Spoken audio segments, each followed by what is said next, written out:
So the destruction of the Nord Stream pipeline, the natural gas pipeline that carried, well, natural gas from East to Western Europe, was the single most profound act of environmental terrorism in history. It released more deadly CO2 into the atmosphere. It was also an attack on our NATO allies.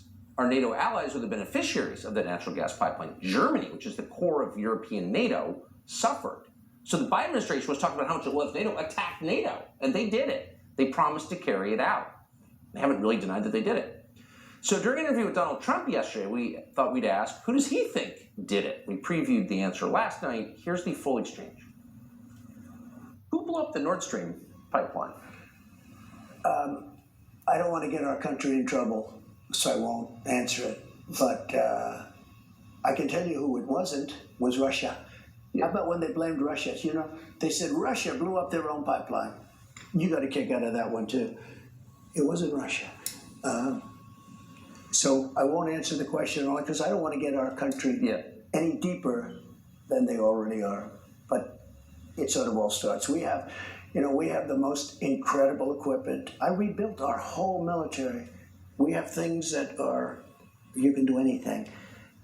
We're equipped to do anything, but I refuse to say it because I want our country to be pristine.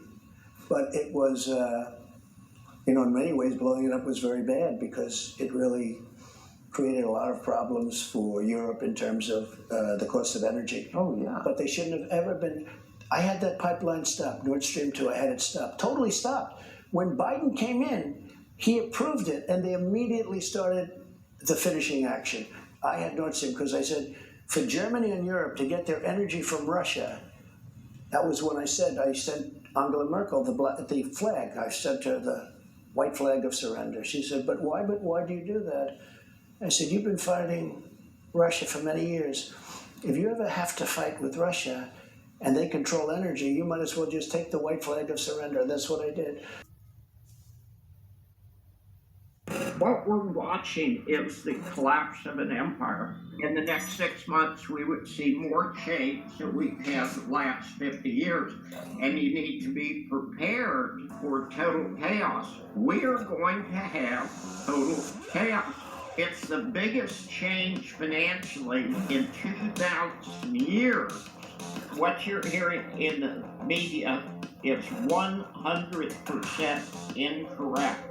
People keep falling for the same stupid stuff again and again and again. If Afghanistan was an embarrassment, Russia, Ukraine is going to be 10 times the embarrassment. But we just better hope that North Korea, China, and Russia don't sit down together and say, these people are mad dogs, and what do you do with the mad dog? You put him to sleep.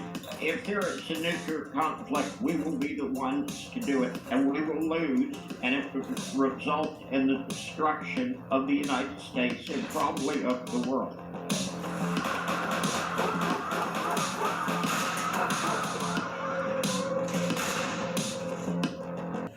I said, you've been fighting Russia for many years.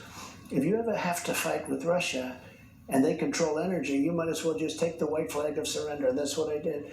So that was blown up and very dangerous to do it. But I think most people know who did it. So once we start blowing up other people's critical infrastructure, is there a concern ours could get blown up in return? Well, I think it's much more than infrastructure you're talking about. Look, we could end up in World War III over this whole thing. Forget about pipeline. We are closer. I believe it's the most dangerous period of time in history. Number one, because we have people on top that are incompetent. That's number one. And again, China's fine if you know how to deal. Russia, if you know how to deal. Russia wasn't going into Ukraine with me. China wasn't going into Taiwan with me. I mean, now all you see is, China with ships all over the place and sending airplanes and bombers. That wasn't happening with me. He knew you can't do it. And also, Russia knew you can't do it. They would have never done it. The most dangerous period of time because of weaponry, because of nuclear, because of weaponry, most dangerous period of time in the history of our country and in the history of the world right now. And we have an incompetent person at the top.